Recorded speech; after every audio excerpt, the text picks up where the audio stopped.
Hola amigos, ¿cómo están? Ya llegamos al momento de Facebook Friday. Vamos a hacer el Facebook Live. Vamos a estar tocando el tema acerca de los errores y los mitos más comunes en los trámites migratorios. También vamos a tener un segmento de Pregúntenle al abogado. Entonces ya, por favor, vayan sintonizándose. Si le pueden hacer share, por favor, para aquellas personas que tienen familiares o conocidos que se puedan ver beneficiados de esta información. Vamos a estar tocando una variedad de preguntas bastante generales que se nos ha hecho al público acerca pues, de los mitos y también cosas que nos platica la gente acerca de cosas que hacen, que nosotros vemos que causan errores bien comunes y bien frecuentes. Y pues queremos compartir esta información con el público para que podamos todos aprender de cómo no cometer estos errores y evitar las consecuencias de cometer estos errores, o también de escuchar los mitos de la comunidad, que muchas veces pues, uno se deja llevar por lo que dice la gente. Y muchas personas toman sus decisiones en base a lo que la gente dice. Entonces, y como todos sabemos, hay muchos mitos, especialmente en el área migratoria. Entonces, ese es el tema del día de hoy. Un saludo a todos una vez más. Háganle like, háganle share, se los pido por favor, para que puedan estar sintonizados con nosotros en un futuro acerca de todas las noticias y temas migratorios que vamos a compartir con ustedes. Antes de iniciar, claro, quiero comentar que las oficinas de inmigración ya abrieron al público recientemente, hace unos días, especialmente la oficina de Harlingen, Texas, ya ha anunciado que han abierto sus puertas bajo ciertas condiciones, claro, se necesita usar mascarilla y se necesita hacer por cita. Entonces, eso es un tema importante que quería compartir con el público. También quiero reconocer, pues ahora sí que lo que está causando, lo que está ocasionando ahorita mucho disturbio dentro de nuestra comunidad, que no solo está ocurriendo en los Estados Unidos, pero también está ocurriendo en México. Tenemos que reconocer que se tiene que respetar los derechos humanos. Recientemente se han iniciado las protestas en México debido al asesinato de Giovanni López. Y pues claro que esto es una ofensa y es un asalto a los derechos humanos, no solo de aquella persona, sino también de la población en general. Entonces, un fuerte reconocimiento de apoyo a todas aquellas personas que están haciendo que su voz se escuche. Y de eso se trata, porque necesitamos nosotros defender el sistema democrático, y no es fácil. Podemos ver las consecuencias de lo que ocurre, no solo en los Estados Unidos, pero también a nivel mundial. Entonces, bueno, ya con eso dicho, iniciamos el programa de hoy, que es errores y mitos más comunes en los trámites migratorios.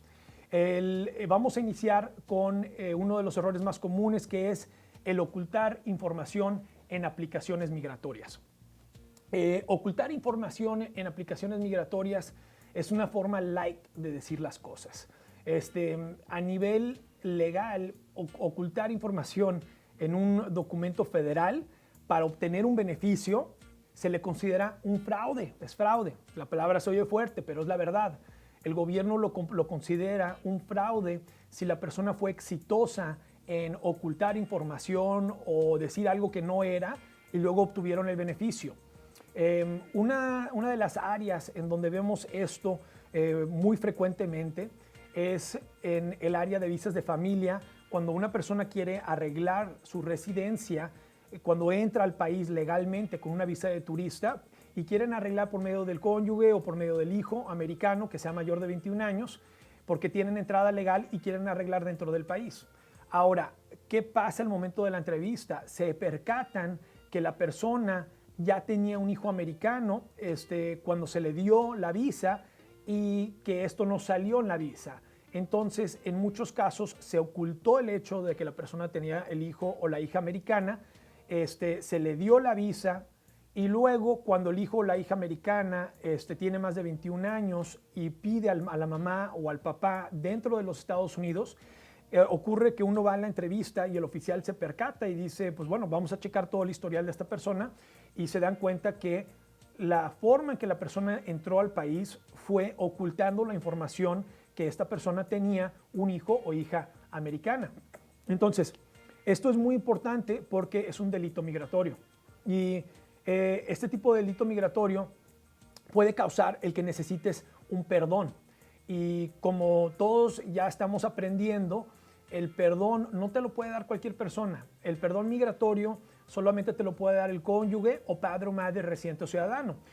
O sea que si no tienes padre o madre residente o ciudadano, no tienes cónyuge residente o ciudadano, y tu hijo o hija americana o americano te pide y es mayor de 21 años, vas a la entrevista, inmigración se va a percatar que mentiste y te van a acusar de un delito migratorio, lo cual va a ocasionar que te pidan un perdón. Y si no tienes a ese familiar que te presente el perdón, pues en ese caso entras a proceso de deportación. Entonces, eso es una de las razones por las cuales es súper importante el no ocultar información. Y si ocultaste información, necesitas divulgárselo a tu abogado. Súper importante. Uno de los otros casos que hemos visto antes es donde la persona está solicitando la naturalización y la persona, el solicitante, tiene algún tipo de antecedente penal. En ciertos casos son antecedentes penales con agravantes, o sea, felonías. Y cuando una persona oculta esa felonía y solicita la naturalización, inmigración se percata, uno se puede ir de pensar que van a obtener la ciudadanía americana al otro lado de la cerca, donde ahora te están deportando. Entonces es muy importante el que estés siendo 100% honesto en tus solicitudes, porque el no hacerlo puede causar una acusación de representación falsa, una acusación de fraude, lo cual podría resultar en una deportación o simplemente en la negación de tus trámites migratorios. Entonces, ocultar información, muy mala idea, no lo hagas, puede haber repercusiones sin solución a futuro, ¿no? Entonces, uno de los otros errores más comunes es la contratación de notarios o personas sin licencia. Esto es uno de los temas más expuestos dentro del área migratoria debido a la cantidad de fraude notarial. Todos sabemos que en los países latinoamericanos el abogado se le reconoce como un notario. En los Estados Unidos, el ser un notario significa que tienes un sello para certificar que fuiste testigo de la firma de una persona y que la persona que firmó es una persona que está reclamando decir quién es. Entonces se checa la identificación de la persona, que esa es la firma, y el notario simplemente certifica con un sello que fue testigo. La mayoría de la gente puede obtener un sello notarial. Esto se confunde, lo usa mucha gente para confundir al público y las personas empiezan a crear una reputación como este notario o tal notaria que ha arreglado ciertos trámites y la gente empieza a acudir con estos notarios o consultores cuando no tienen ningún tipo de capacitación, no tienen la educación. Es ilegal el estar dando asesoría legal o estar preparando trámites sin licencia y también no estás protegido como cliente. Si te dan una asesoría que es completamente errónea, donde se abusó de tus derechos y de tu confianza, hay ciertas reglas de ética bajo la barra de abogados que te puede amparar y te puede dar una solución a tu problema. Entonces es importante que uno tenga ese tipo de protección, al igual que si uno va con un doctor, un médico que tiene su licencia, pues uno tiene que ejercer bajo ciertos parámetros y eso causa que la persona sea responsable hacia el público. Los notarios y los consultores que no tienen licencia no tienen ninguna responsabilidad, no hay consecuencias, con la excepción de posibles cargos penales que en realidad no se ve tan frecuentemente los cargos penales en contra de los notarios. Cada 3, 4 años vemos que de repente salen las noticias que ciertos notarios fueron arrestados por estar ejerciendo derecho sin licencia. Entonces, ese es otro error bastante común que vemos, especialmente en ciudades grandes, en el área fronteriza. El fraude de notarios es bastante común y hay una forma también de reportarlos con lo que es el Attorney General's Office, que es el Procurador General del Estado de Texas. Otro error bastante común es la pérdida de documentos importantes. Muchas personas entran al país con su visa. La entrada legal te puede dar el derecho de que arregles dentro de los Estados Unidos si tienes al cónyuge o cónyuge americano o hijo americano mayor de 21 años. Pero tienes que comprobar que entraste legalmente. Y si no puedes comprobar que entraste legalmente, vas a tener que arreglar por medio de la embajada o el consulado en el exterior. En el caso de México es Ciudad Juárez. Muchísimas personas le tienen pavor a ir a Ciudad Juárez y no quieren ir. Entonces, las personas que pierden ciertos documentos importantes, como por ejemplo la tarjeta local que se usó antes de que saliera la visa láser, o la I-94, la cartulina blanca que se daba antes para que uno pudiera estar en el interior del país. Muchas veces lo usaba la gente para entrar por el puerto de entrada.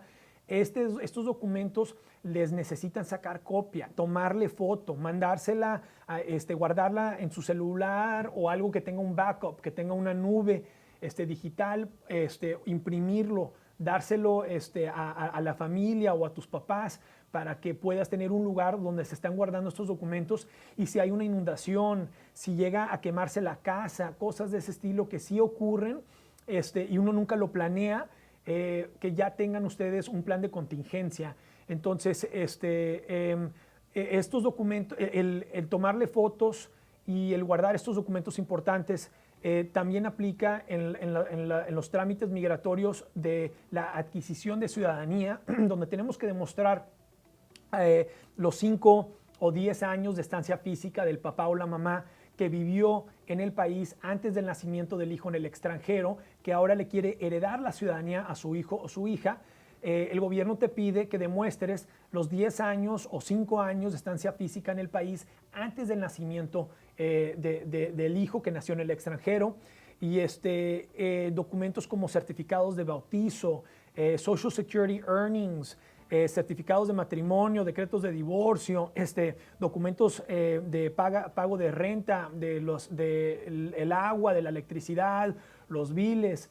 Ese tipo de documentos son bastante importantes. Entonces, aquellas personas que mantienen mucha organización y tienen esas cajas que se han llevado de casa en casa a través de las décadas, esas personas son los que tienen un nivel muy alto de éxito en poder obtener una aprobación.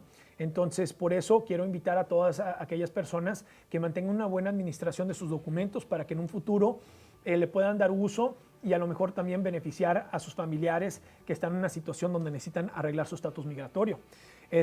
Otros de los errores más comunes es gestionar trámites sin apoyo profesional o sin un experto. Entonces, personas que deciden hacerlo por su propia cuenta muchas veces cometen errores. Un ejemplo muy popular es cuando una persona entra ilegalmente al país, presenta sus documentos por su propia cuenta y lo hacen como un ajuste de estatus, como si hubieran entrado legalmente al país, pero no saben que necesitan comprobar la entrada legal al país, y luego van a la entrevista, y en la entrevista les piden el documento de entrada legal, y luego la persona se queda impactada porque dice, pero es que yo no sabía. Bueno, pero es que no hiciste un trámite legal sin el apoyo de un experto, sin el apoyo de un abogado que se dedica a esta materia, y ahora te fuiste de pensar que ibas a arreglar dentro del país y que te ibas a ahorrar un montón de dinero, ahora estás en un proceso de deportación. Muchas personas confunden que el permiso de trabajo que te llega cuando solicites la residencia dentro del país, que eso ya es una aprobación automática de tu caso, a pesar de que no ha sido la entrevista. Y no lo es. Es muy erróneo el pensar eso, a pesar de que esa es la impresión que uno tiene, porque este permiso de trabajo se lo dan a prácticamente a toda la gente que solicita la residencia, independientemente de que si va a calificar o no. Entonces la persona piensa que va a calificar, someten su trámite, luego te dan el permiso de trabajo, vas a la entrevista, te niegan la residencia, y ahora te están mandando al proceso de deportación y ahora sí que mucha gente se queda sin dinero y sin papeles. Entonces es muy importante que no den pasos en falso, porque ya cuando estás encarrilado, ya cuando estás ahí en la entrevista, pues es difícil reversar la situación. Otro punto que queremos tocar acerca de algunos mitos bastante populares es que si una persona puede arreglar su estatus migratorio por medio del tiempo, por el trabajo. El arreglar por el tiempo se le reconoce como una amnistía. Y la amnistía en este momento no está en efecto, no existe. El gobierno y la administración del presidente Trump está completamente opuesto a una amnistía. Entonces, el arreglar por el tiempo es un mito. Desafortunadamente hubo un abogado por muchos años que tenía comerciales y anunciaba que tú puedes arreglar por el tiempo o por el trabajo. Mucha gente sabe exactamente de quién estamos hablando. Y eso era una representación falsa, estaban diciéndole al público esto para que uno entrara por las puertas y trataran de ofrecerle otros servicios y la persona con las esperanzas de que iban a arreglar por el tiempo o por el trabajo. Y no, si estás en los Estados Unidos ya viviendo ilegalmente, no se puede arreglar por el tiempo, por el trabajo. La única instancia donde uno puede usar la antigüedad de la estancia física, el tiempo que has vivido en los Estados Unidos, como un elemento para satisfacer los requisitos de un trámite, es en la cancelación de deportación cuando estás en proceso de deportación. Pero te piden 3 requisitos todos juntos para cancelar la deportación y te den la residencia. Aquí les va. 10 años de estancia física, buena conducta y la parte más difícil, demostrar que si te llegan a deportar, tienes a un padre o madre, cónyuge o hijo menor de 21 años que es residente o ciudadano y sufre de una condición excepcionalmente inusual, que le va a causar una penuria extrema y excepcionalmente inusual si te llegan a deportar. Y cuando digo inusual, me estoy refiriendo a algo fuera de lo común. No, como, por ejemplo, ¿qué es lo que no cuenta? Deficiencia de atención, ADD, ADHD, que es una condición muy popular y causa que los niños sean bastante inquietos, tienen que tomar medicina para que se puedan enfocar. Y esto no es una condición inusual, esto es algo muy frecuente. Entonces necesitamos demostrar que el papá o mamá, cónyuge o hijo menor de 21 años que es residente o ciudadano, que depende del cuidado de la persona que está siendo deportada y que tiene algo fuera de lo común que causa que esta persona dependa del papá o la mamá. No puede ser simplemente ahora sí que mi esposo o la persona que está siendo deportada es el que trabaja y se gana la plata para poder pagar y sustentar a la familia, y que eso va a causar una penuria. Eso no es suficiente, tiene que ser algo fuera de lo común. Entonces, el arreglar por el tiempo es solamente un elemento para la cancelación de deportación y tienes que estar en proceso de deportación. Entonces, no se puede arreglar por el tiempo y desafortunadamente no se puede arreglar por el trabajo también si es que ya estás viviendo en este país sin permiso. No se puede. Entonces, y la visa de turista, eso no es un permiso para vivir en los Estados Unidos.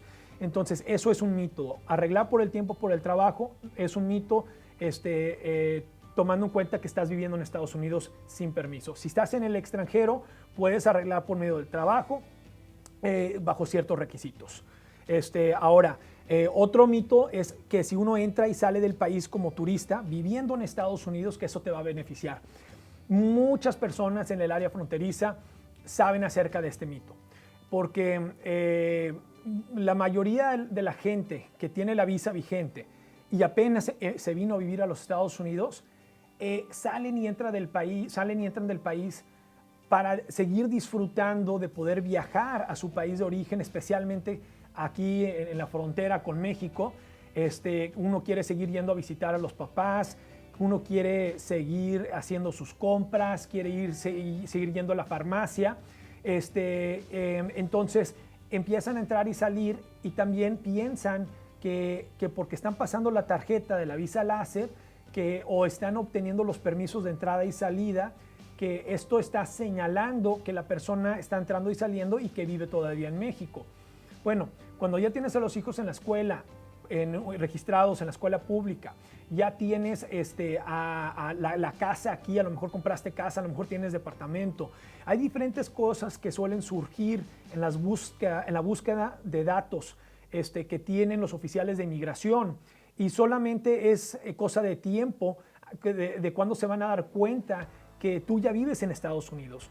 A miles de personas les quitan la visa porque se dan cuenta que hay evidencia que la persona deja huella de vivir en Estados Unidos. Entonces tienes que tener mucho cuidado de que si ya estás viviendo aquí, no salgas del país, porque esto puede ocasionar que no solo te quiten la visa al tratar de volver a entrar al país, pero también si eres exitoso al volver a entrar al país y te cae el castigo de los 10 años, que es la presencia ilegal, porque sales del país después de vivir aquí por más de un año, entras con el castigo de 10 años. Y el momento en que quieras arreglar y te gestiona el trámite tu hijo mayor de 21 años, no tienes quien te presente el perdón, ¿qué pasa? Entras a proceso de deportación.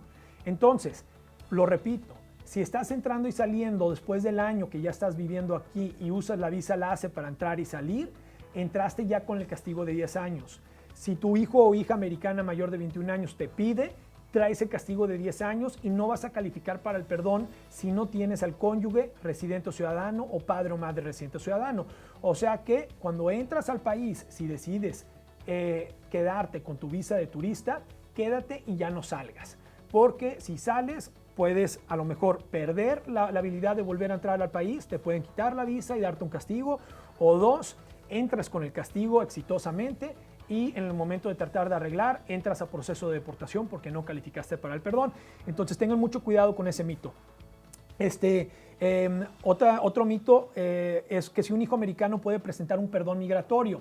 Lo acabo de ahorita de repasar. Un hijo americano no puede presentar un perdón migratorio. No se puede.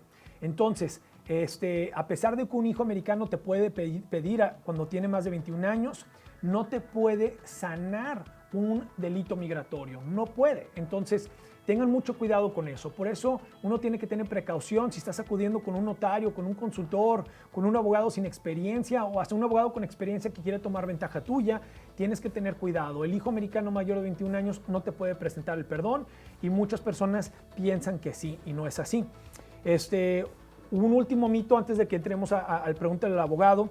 Y no lo tenemos ahorita en el slide, en las notas, fue una pregunta que se me hizo hoy por la mañana en una de las consultas, que es que si la petición del cónyuge o la petición del hijo, la I-130, que ya está aprobada, que si eso lo puede, se me pregunta que si eso es un amparo, que si eso ya se puede usar para poder cruzar el checkpoint.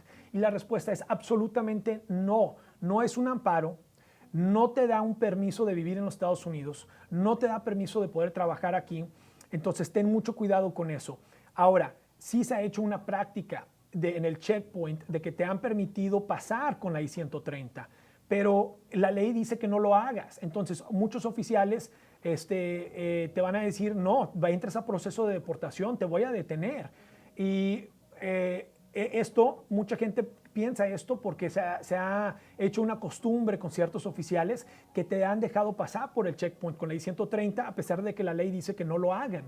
Entonces, estás ahora sí que aventando los dados, te la estás rifando. Si es que te quieres cruzar el checkpoint nada más con la petición I-130. No es un amparo, no te da estatus legal, no te da un permiso de trabajo tampoco. Entonces tengan mucho cuidado con andar cruzando el checkpoint cuando no has completado tu trámite migratorio. Algunas de las preguntas que se nos están haciendo son las siguientes y ahora sí ya estamos en el segmento de Pregúntale al abogado. Se nos pregunta, yo quiero tramitar mi visa para ir de turista, ¿qué necesito, cuánto me cuesta y cuándo podré realizar este trámite? La visa de turista tienes que demostrar que tienes lazos fuertes a tu país de origen, trabajo, cuentas de banco, pagando tus biles, que tienes bienes o un patrimonio que te va a atar a tu país de origen, que no tienes a tu esposo que vive en Estados Unidos o tus hijos que viven en Estados Unidos, porque eso crea un margen de riesgo que te vas a quedar aquí en Estados Unidos a vivir y sobrequedarte la visa. Entonces, el costo del consulado, híjoles, me pueden corregir, pero el costo del consulado para la visa de turista es aproximadamente $120, $130. Si estoy equivocado, se los voy a agregar, pero es una nómina baja y se puede hacer en cualquier momento. Cosas que te ayudan es estar casado, te ayuda el estar casado, te ayuda a tener hijos inscritos en la escuela, tener patrimonio, tener cuenta de banco, tener ingreso, eso te ayuda mucho para que te aprueben tu visa de turista. Otra pregunta, mi hermano es ciudadano americano, yo soy mexicano de 46 años de edad, mi hermano me puede pedir, así es, tu hermano americano te puede pedir, es la categoría F4. Para la categoría de México, la lista de espera, apenas le están dando las visas a la gente que la presentaron en el 99.